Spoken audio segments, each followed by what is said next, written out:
Yeah,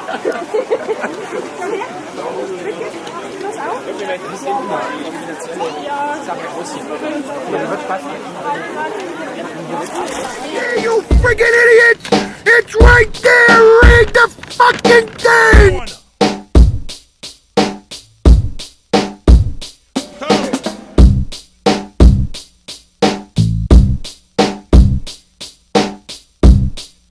It's right there! Read the fucking thing!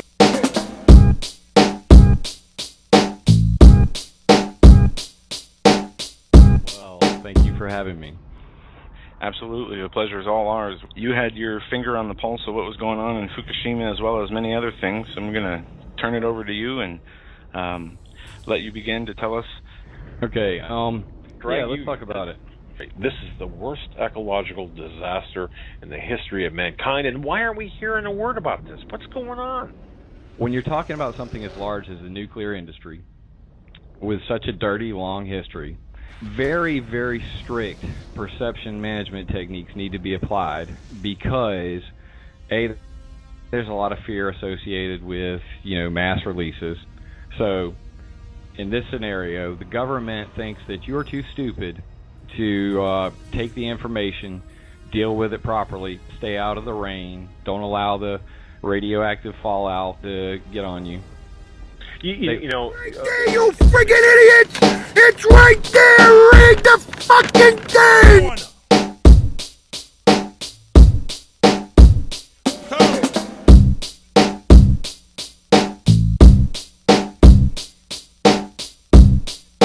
It's right there! Read the fucking thing!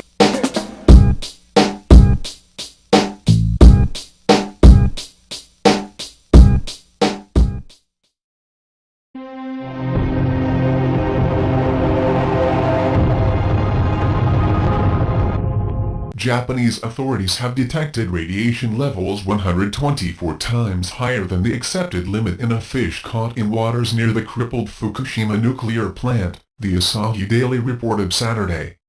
The government-affiliated Fisheries Research Agency said Friday that the Black Sea bream had 12,400 becquerels of radioactive cesium per kilogram, far above the maximum limit of 100 becquerels per kilogram allowed for foodstuffs. The fish was caught on November 17 at the mouth of the Niigata River in Iwaki, Fukushima Prefecture, 37 kilometers 23 miles from the Fukushima plant, which was battered by a powerful March 2011 earthquake and subsequent tsunami. It was one of 37 Black Sea bream caught in and off Iwaki to study their radiation levels. The agency said it would conduct further studies to determine when the fish was contaminated with such high levels of radioactive cesium. 2 other fish also had radiation levels that exceeded Japan's food safety standards, containing 426 becquerels per kilogram and 197 becquerels per kilo, respectively. The readings of the other 34 Black Sea bream, a species that is no longer sold at fish markets in the affected region, showed levels of contamination below the accepted limit, the agency said. Black Sea bream fishing is currently restricted off the coasts of Fukushima, Miyagi and Ibaraki prefectures. After the nuclear disaster, Japan lowered its ceiling for allowable cesium in foodstuffs from 500 becquerels per kilogram to 100 becquerels per kilo, or 6 times stricter than European Union standards. In March of last year, a fish caught near the Fukushima plant had 740,000 becquerels of radioactive cesium per kilogram, the highest reading recorded since the nuclear disaster. EFE.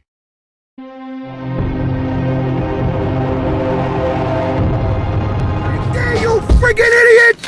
It's right there! Read the fucking thing!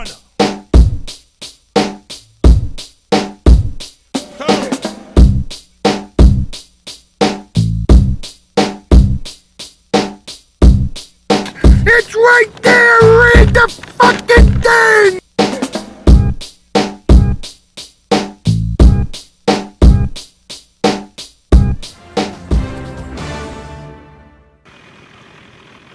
A nuclear lecturer says the low levels of radioactivity found in tuna caught near San Diego can produce a small increase in cancer risks. Daniel Hirsch, a lecturer on nuclear policy at the University of California, is concerned about the radioactive tuna caught in August last year that reportedly swam from Japan. So the concern is that not any individual person eating one tuna is going to have a problem, but that over large numbers of people, the small increase in radiation will produce a small increase in cancer risks. Researchers believe the fishes left Japanese waters about a month after the meltdown at the Fukushima nuclear power plant. The discovery has alarmed many people like Hirsch, but he says there is no easy solution either. The fundamental lesson is to never let this happen again. We cannot live in a world that we're so dependent upon and continue to have events that release vast amounts of radioactivity into that environment. It comes back to us. Most of the radiation was released over a few days in April 2011 after the incident. Unlike some other compounds, radioactive cesium does not quickly sink to the sea bottom but remains dispersed in the water. Fishes can swim right through it, ingesting it through their gills. Sophia Su, Reuters. Right there, you friggin' idiots! It's right there! Read the fucking thing!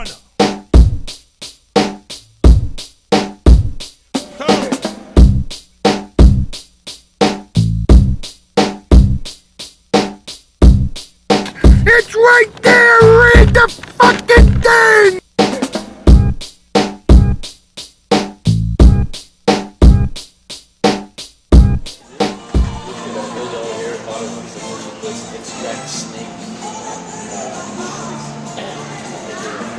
There, you friggin' idiots! It's right there! Read the fucking thing!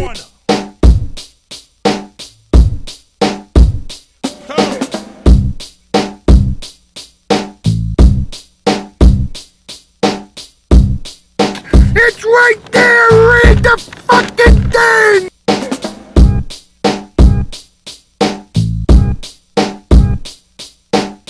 Referring to is commonly mistaken. Okay. Now there are two different ones. I've seen 6 different models. Most of them are 3D, and maybe 3 different images that are floating around. Right. Now the ones that are by ASR Limited, those are legit. That was a actual model of cesium being spread across the ocean. The one you're probably referring to that shows the entire Pacific Ocean coated in a rainbow color. Correct. That's the one. What's the legitimacy on that one? That is a tsunami height map. Isn't that interesting? That is actually the wave height of the magnitude 9 earthquake that caused the meltdown. So the visual reference that you found, is it anywhere near? Does it look like anywhere near what that incorrectly referenced image? And folks, you know what I'm talking about. You know the map I'm talking about. Yeah. Yeah. Is there anything? Is it close to that, or no? The reality of the situation is this, and I'm just trying to be realistic here. A, we don't know what the total number, becquerels per liter were coming out, and we don't know what the chemical composition of those, how much of it was cesium, strontium, tritium, xenon. We don't know, okay? Too many variables. So, first of all, we'll never know. Second of all, since we don't know the total numbers, and, the last I heard it was like 300 million gallons per day were coming out of there. So who knows? But the bottom line is this. I want people to understand what cesium is, first of all. Okay. Cesium is cesium-137. It comes from the fuel rods. It is the most abundant leftover from a nuclear meltdown. It has a 30-year half-life. For those who don't know what a half-life is, radioactivity is measured in a number, and the half-life means that if the number is 100, in whatever the half-life is, say it's 30 years here, in 30 years, its power will now be 50. In another 30 years, its power will be 25, and then in another 30 years, you get the point.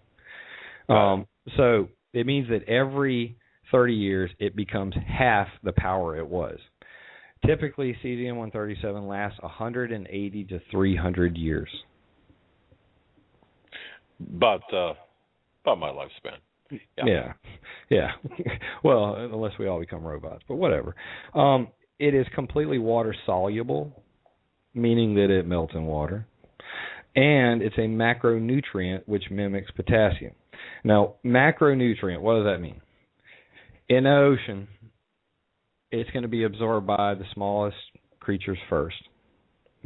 Plankton, I don't know, something's going to eat it, and it's going to get into their bodies. And then a fish is going to eat the plankton, and then a shark is going to eat the, fish, and then we eat the shark. That's called bioaccumulation. And what that means is it starts out at the smallest organisms, plants, corn, milk, meat, and as it goes up the food chain, it gets thicker and thicker and thicker. An example of this in the past is DDT. Go look it up. Cesium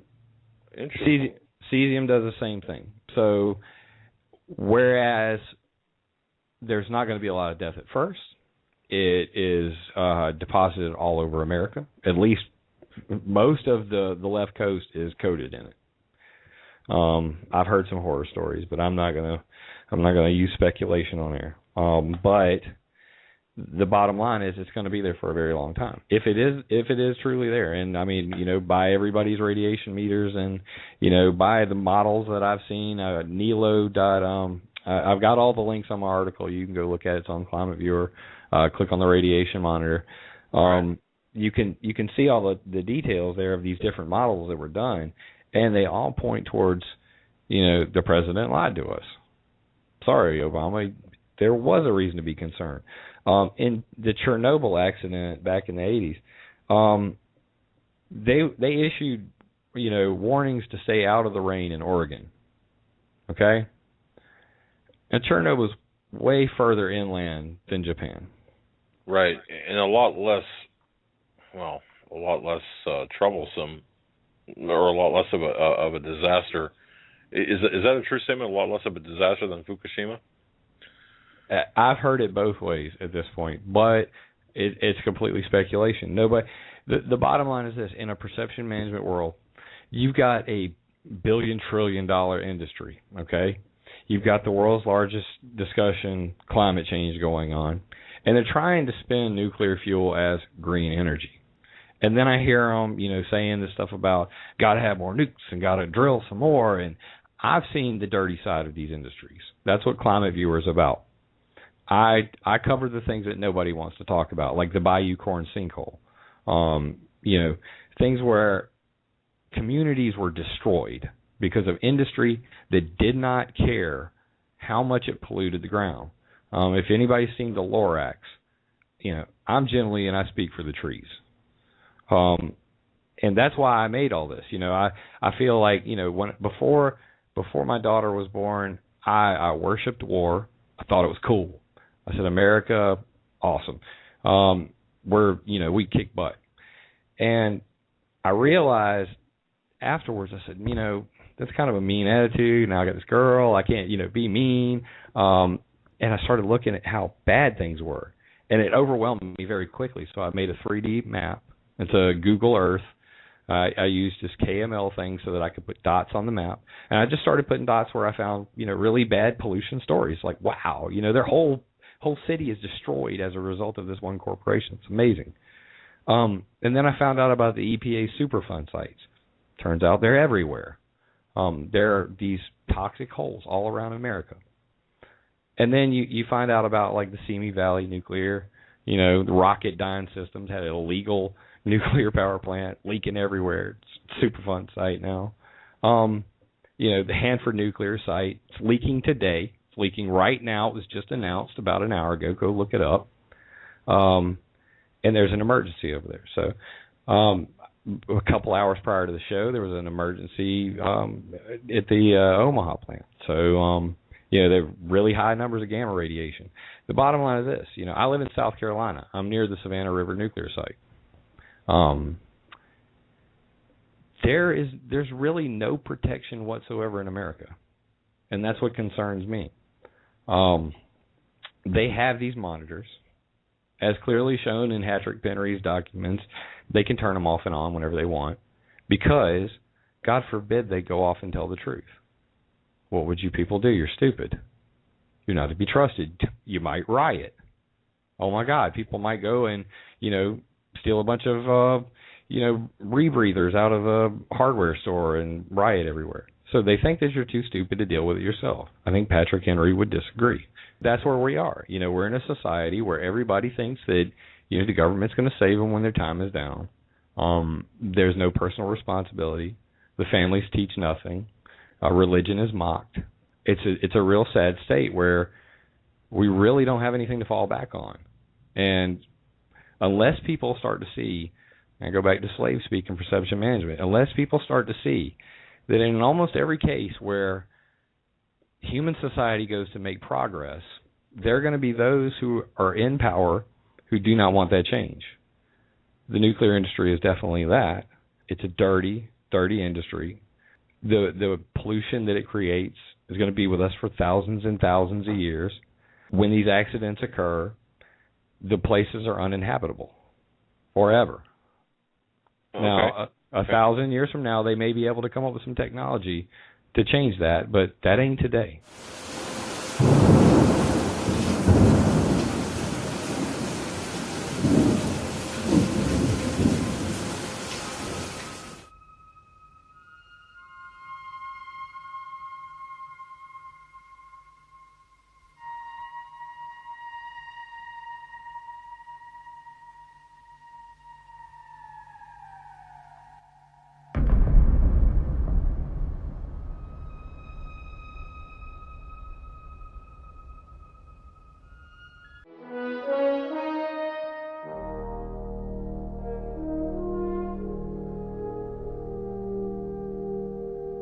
Right there, you friggin' idiots!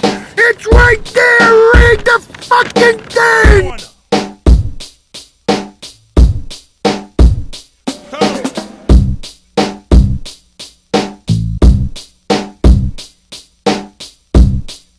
It's right there! Read the fucking thing!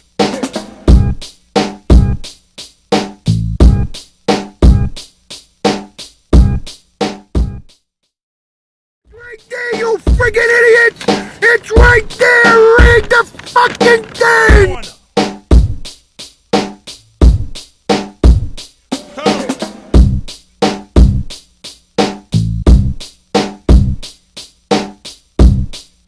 It's right there! Read the fucking thing!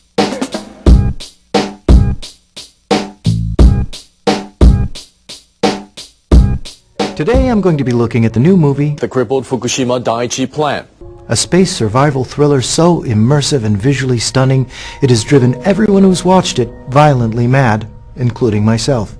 More radioactive water has been found leaking at the crippled Fukushima Daiichi plant. Tokyo Electric Power Company officials say they failed to correctly estimate how much water a line of tanks on a slope could hold. I have totally lost my mind and, even now, am completely disconnected from reality. We have to confess that another leak has happened. We are very sorry for this. About 430 liters of highly radioactive wastewater leaked from the top of a tank on Wednesday. The water was measured as having 200,000 becquerels of beta-ray emitting radioactive materials per liter. The government limit for releasing such water into the ocean is 30 becquerels per liter. TEPCO officials say the water likely drained into the sea about 200 meters away. The tank is situated on a slope and is tilted. Usually this angle is taken into consideration when calculating how much water it can hold. But TEPCO officials say too much water was added this time and the wastewater overflowed. The tank is the lowest of a bank of 5 along a slope connected with pipes. The water level is higher in those closer to the ocean, but only the one at the highest position was equipped with a water gauge. Workers believe that if they kept the water level in the tank at 98% or 50 centimeters from the top, no water would spill, even from the lowest tank. But they miscalculated. TEPCO faces an increasing workload as the firm must not only build more tanks, but also cope with an increase in contaminated rain and groundwater, as well as chronic leaks. At one point in the movie, I imagined myself choking my neighbor's dog to death. Folks, I am currently a threat to myself and to those around me. I should be locked up in a mental institution and cared for by top mental health professionals. People in Fukushima still have doubts. Government leaders there have decided to do their own test on ocean water near the plant. Officials held an emergency meeting to discuss the problem. They decided to launch an inspection as early as Thursday. They'll test water near a drain that they think may be carrying radioactive water. TEPCO's president recently vowed to make containing wastewater his highest priority. But Fukushima's governor, Yuhei Sato, said he's skeptical. And he criticized TEPCO's handling of the leaks. Fukushima officials say they are summoning TEPCO. They are demanding the utility quickly act to keep more contaminated water from seeping from the plant. Now, the operator of 2 nuclear plants in central Japan may have to wait a little longer before it can fire up some of its idled reactors. Nuclear regulators have asked for additional surveys to make sure the facilities can withstand earthquakes because they sit near active faults. Officials with Kansai Electric Power Company want to resume operations at the Oi and Takahama nuclear plants. They met with members of the Nuclear Regulation Authority to talk about the 3 active faults that run near the facilities, and they repeated their claim that the faults would not shift simultaneously. They came to that conclusion after analyzing sonar surveys of regional topography, but experts who were asked to attend the meeting said the interpretation is only convenient for the utility. A senior member of the regulator said there is no definitive proof that the faults will not shift at the same time. Kunihiko Shimazaki instructed Kansai Electric to conduct additional surveys.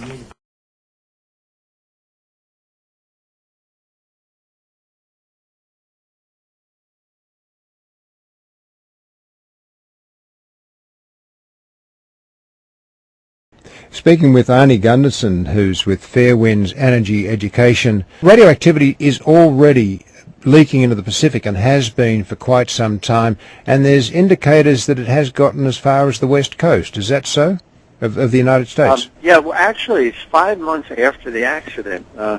Tuna showed up on the west coast that were contaminated from Fukushima, and what they did was they ingested the cesium near Japan and then just swam for 5 months over to the west coast of the U.S. and still had contamination in them.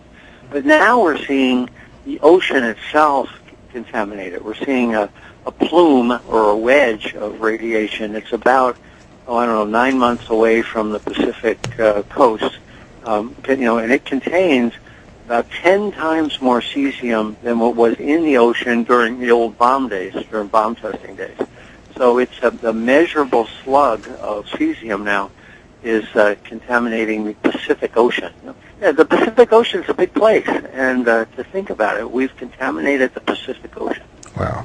Arnie, I want to ask you a question in this context. What's possibly going to happen in the future with this situation, and what's probably going to happen? The possible and the probable. I guess it's the worst case scenario and maybe, or put another way, the worst case and the best case scenario. What's the worst case scenario we can expect? And then let's talk about the best. Well, the worst case is if Tokyo Electric continues to do what they're doing. They're not an engineering company; they're an operating company, and so we've got the wrong skill set on this site. We really need to replace Tokyo Electric. But my fear is it's an aftershock. After the Sumatra earthquake back in 2004, that was a 9, and about 2 or 3 years afterward, there was a Richter 8.6. This was a 9.3, and we haven't had the aftershock yet. None of these buildings, that had the explosions, none of these reactor containments, nor the tank farm can withstand it. So, to my mind, the worst case is a seismic event. And I've been saying, I don't care what God you pray to, but let's pray that there's no earthquake. And that's key number one. The other thing is Tokyo Electric is responsible now to try to empty the fuel pool at Fukushima Unit 4, which is the most dangerous one. It has the most fuel in the fuel pool. and that's the one that has no roof over the nuclear fuel. The problem there is that the fuel pool has been distorted, almost like a pack of cigarettes getting crushed. So it's really hard to pull a cigarette out of a cigarette pack when the pack is crushed. Well, this nuclear fuel is in a fuel pool, and if they pull too hard, they likely will snap a bundle, and that will release radioactive material into the building. And Tokyo Electric has already said that they're just going to pump that right out into the air. So we're not done with radioactive releases. So that's the worst case. Best case is we get rid of Tokyo Electric, replace them with a firm that knows what they're doing. And there are 6 or 7 in the world who can do this job, unfortunately. The other piece of it, though, is money. It always boils down to money. That Japan has to admit to its own people that they're on the hook here for $500 billion, U.S. dollars. Wow. And right now, the Abe regime doesn't want that to happen, because if people realize the cost, they're going to say, whoa, we don't want any more nuclear plants starting back up. And the last piece is citizen oversight. We're constantly frustrated. We have scientists contacting us, doctors contacting us, telling us that their patients are suffering from radiation-induced injuries, or they're noticing deformities in animals and plants. But yet the Japanese government is trying to put the heat on them to prevent those studies from moving forward. So with citizen oversight, we've got to go around this government infrastructure. So a new contractor with some citizen oversight and the admission that this is a really costly problem, I think they can move forward. But if they don't do those 3 things, we're going to be mired in this mess for years. What then is the best we can expect in these circumstances, Arnie Gunderson, talking about Fukushima?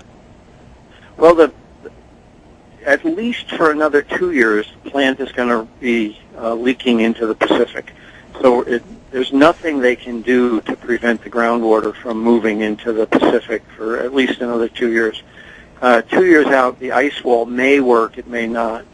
So we're going to see not just the contaminations that's there, but new contamination leaking into the Pacific. That's the best case if that's all that happens. And of course, we all have to pray that there's no earthquake, because at least 2 of the structures, Fukushima 4 and Fukushima 3, are really compromised when it comes to a potential for earthquake damage. In the, I think it's the E-News, the website, they talk about 100 babies with polydactyl situation. They have 6 fingers, this kind of exotic, strange, Night of the Living Dead kind of things happening there. There's an X-ray picture, I think, on their website of a hand with 6 digits. Have you heard about that? Yes, and E-News is a great source. I check it a couple times a day. We've seen that, and we've also seen the thyroid cancers. The deformities, the stillbirths, and the increased morbidity is not being reported by the Japanese. They used to publish a report every year that had a prefecture-by-prefecture breakdown. A prefecture is like a state, and Fukushima Prefecture is about as big as Connecticut. So the prefecture-by-prefecture breakdown of deformities and stillbirths and things like that, well, they stopped publishing that report. They did say that in 2011 there was an increase in stillbirths and deformities, but they're not providing scientists with the prefecture-by-prefecture breakdown. That's bad news for science, and clearly, they would rather have the Olympics and be honest with their own people about the health effects they're facing. Now, just excuse my ignorance, but the Olympics, they're coming up in Tokyo again soon. Is that what's going on? Well, the Abe administration just won the 2020 Olympics in Tokyo. Yes. So it's 7 years out, and we've had people say, I'm a runner, should I go? And my reaction is, think about the people that are living there for the next 7 years. You're going to be there for 2 weeks, and these people are there for 7 years. So in a public relations stunt, they really wanted to take people's minds off of the condition of the reactors. Yes. the Prime Minister Abe said to the Japanese that there's no problems at Fukushima, and it was just a bold-faced lie. He needed to get the Olympics, and he succeeded in getting the Olympics. But now he's got a $500 billion problem up at Daiichi, and he wants to take everybody's mind off it by having them watch runners through the streets of Tokyo. I suppose, without creating stereotypes, there's a degree of face-saving going on here. We know that the Japanese are very conscious of that, and they probably find it difficult to admit their mistakes. Is that part of it? Yes, I saw that. I was over there twice since the accident, and there are very conscientious scientists, and especially women, who have said, "Forget face saving. It's about the next generation." But men, and especially men in government, are driving this train, and they really do want to ignore the health consequences that are occurring up there. Popular fast food chain Yoshinoya to grow food 60 miles from Fukushima. A Japanese fast food chain has announced plans to grow rice and vegetables on a farm 60 miles from the crippled Fukushima power plant, site of the world's worst nuclear disaster since Chernobyl in '86.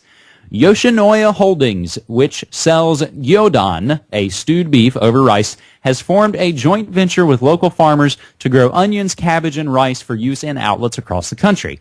About 160,000 people nearest the plant were ordered to move out, and the government established a 12-mile compulsory evacuation zone after the earthquake and tsunami in March 2011 caused reactor meltdowns and contaminated water, vegetables, and air. The crops will be grown in Shirakawa, to the southwest of the plant. The company said, Yoshinoya said, it would ensure that the vegetables were safe. They said in a statement, quote, "We will employ local people in the factory. We think this will lead to support for reconstruction." James, this seems too strange for words. Strange isn't the word that I would use, but gyudon, James, gyudon. Yes, this is basically the Japanese McDonald's. It's beef on rice. It's a kind of standard Japanese fast food thing here. This is the kind of the biggest such chain that's all across Japan. So it's a place that I've been to before. I eat there maybe once a year. But never again, anyway. I think there's a good and a bad thing from this story that we can take away. The good is that at least they've announced this openly so that we know about it and consumers can make an informed decision never to eat there again. But I think the bad news might be that if other companies see this, of course, they will never actually make a big press release out of it. And hey, we're getting our food from Fukushima. I think the takeaway from this for the other fast food restaurants and other restaurant chains will be, hey, you can source cheap food from Fukushima, just don't tell anybody about it. That's what I worry about. That's, I think, the major concern. Another important story and a positive story that's just broken that I've put up on FukushimaUpdate.com, the ex-Japanese Prime Minister Junichiro Koizumi, who is a very popular Prime Minister in his time, enjoyed over 80% approval ratings, but was staunchly pro-nuclear and part of the kind of conservative Japanese wing, because I think they're both pretty conservative. But he was staunchly pro-nuclear during his tenure as prime minister in the middle part of last decade, and he just came out in a speech in Nagoya the other day saying that he wants Japan to adopt a zero nuclear policy, and he still has quite a bit of political weight and gravitas behind him. So that might signal a shift in the political tide here. Who knows? I'm not sure Shinzo Abe is going to turn around on a dime like that and take back his pro-nuclear stance, but at any rate, it is a hopeful sign, and I think this is the most high-profile figure we've seen make a 180 on the issue so far. So it is a sign that anti-nuclear sentiment really is growing here, and it's really, again, just a question of whether the people are going to press forward on this and really get rid of the nuclear cancer from this island.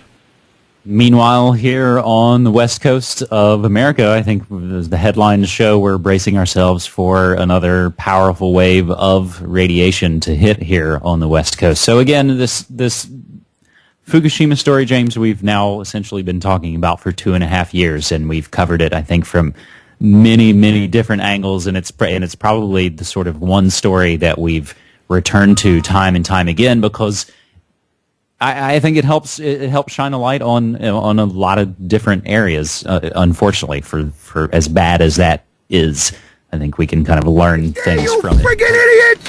It's right there! Read the fucking thing!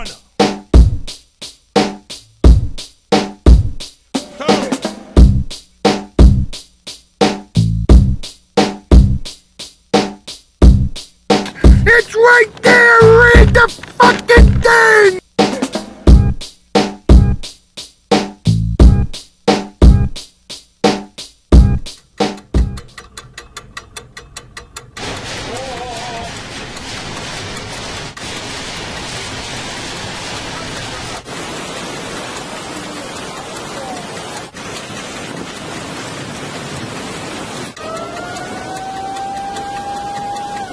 We were told 3 partial meltdowns, don't worry about it. Now we know it was 100% core melt in all 3 reactors.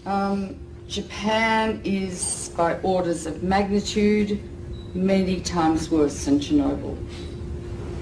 Never in my life did I think that 6 nuclear reactors would be at risk.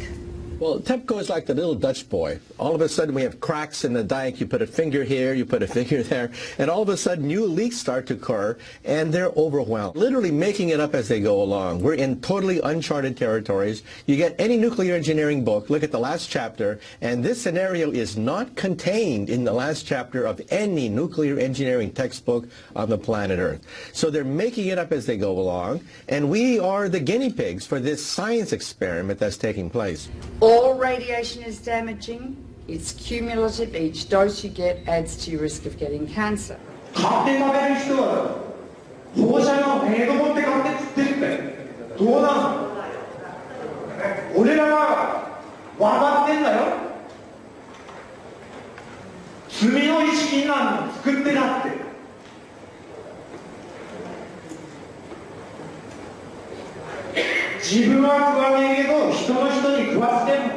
Within days of the Fukushima Daiichi catastrophe beginning, we were getting fallout coming down in rain in the United States, not in insignificant quantities. And also, of course, the seafood, not only does the ocean's currents bring the radioactivity this way, but also the sea life itself, the bluefin tuna, migrated from Japan to North America and carried the radioactive cesium in its flesh over here. Wow, not a good time to be eating tuna. The food chain remains contaminated for hundreds or thousands of years, and we'll start seeing lung cancer and leukemia, I think 2 to 5 years from now. And then solid cancers will start appearing 15 to 60, 70 years later.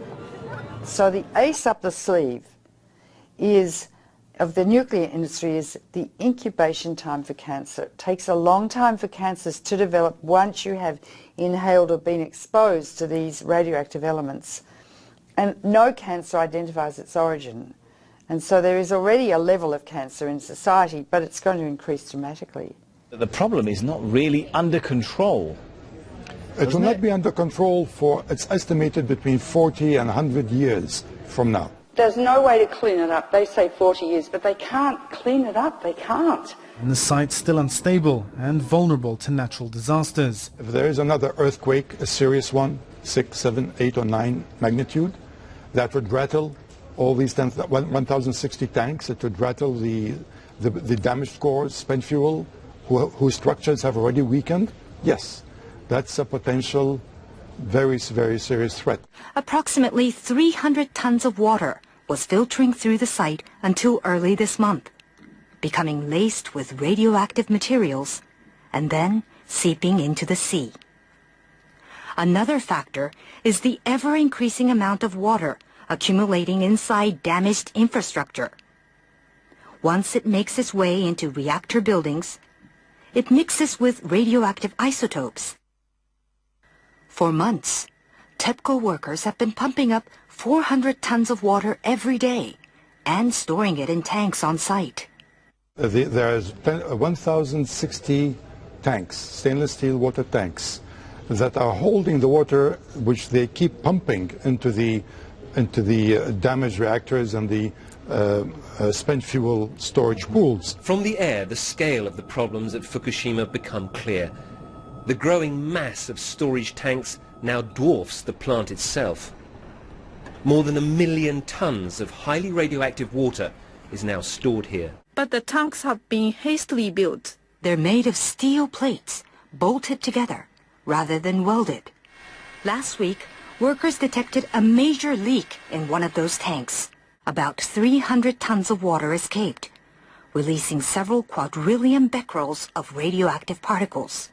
Experts have often pointed out how vulnerable they are to damage. The tanks, though, have been put together very quickly. There's no guarantee they'll last. Their seals are made of rubber, and the joints and bolts are corroding, and they may last not more than 5 years. So the tank farm has grown dramatically, and it's on the hill. Of course, the problem is, because it's on the hill, the water flows down, and if there's an earthquake, all of these pipes are held together with plastic piping, not much different than what you've got on a swimming pool. So the plastic pipe will snap, and that water will just run right down that roadway directly into the ocean. And how long the contamination has been leaking into the water?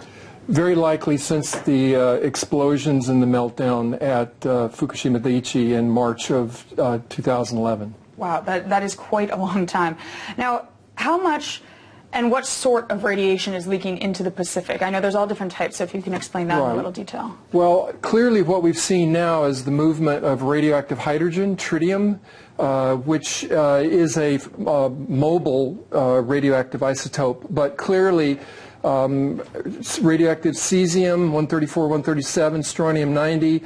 We're seeing a full range of radioactive contaminants now moving, which indicate that the damaged cores of these reactors, the meltdowns themselves, are now contributing to the contamination of the Pacific Ocean and groundwater that's moving at about a rate of 300 to 400 metric tons per day. So the radiation has been leaking into the water and polluting the fish continuously for the last 2 years.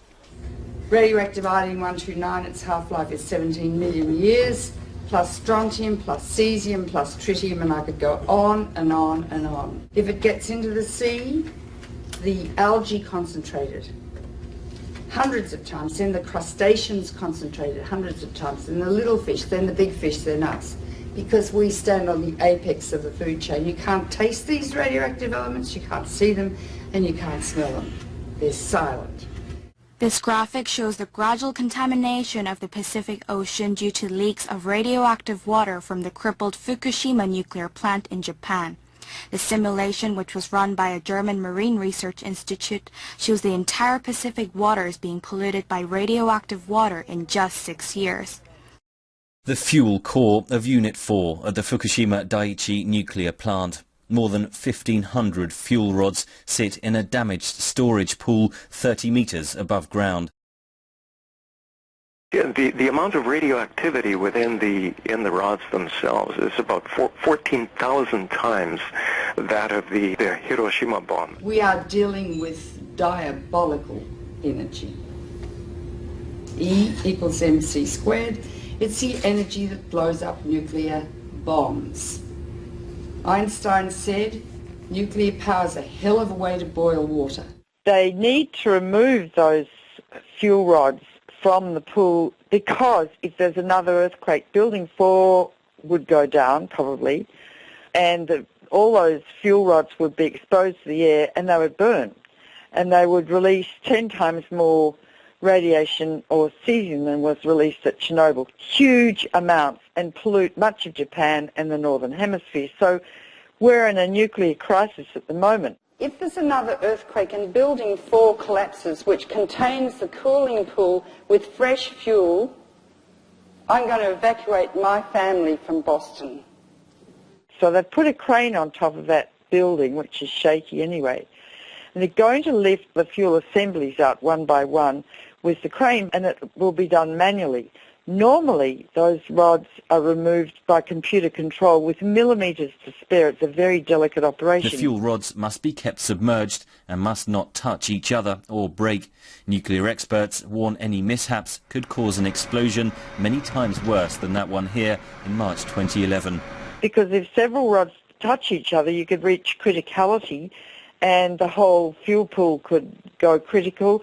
Or if the rods break as they're being lifted out, large amounts of radiation would escape from the rods, and the area would have to be evacuated, meaning that if the area is evacuated, the continuous operation of cooling 5 spent fuel pools and 3 melted cores would stop. Need I go on?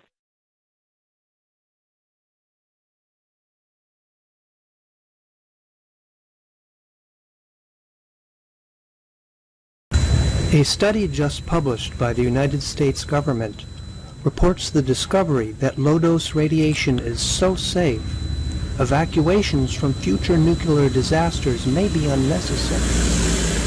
If another event like Fukushima occurs, the public could be allowed to live in the fallout zones, spared from the inconvenience of relocation and compensation for damages. Right there, you friggin' idiots! It's right there! Read the fucking thing!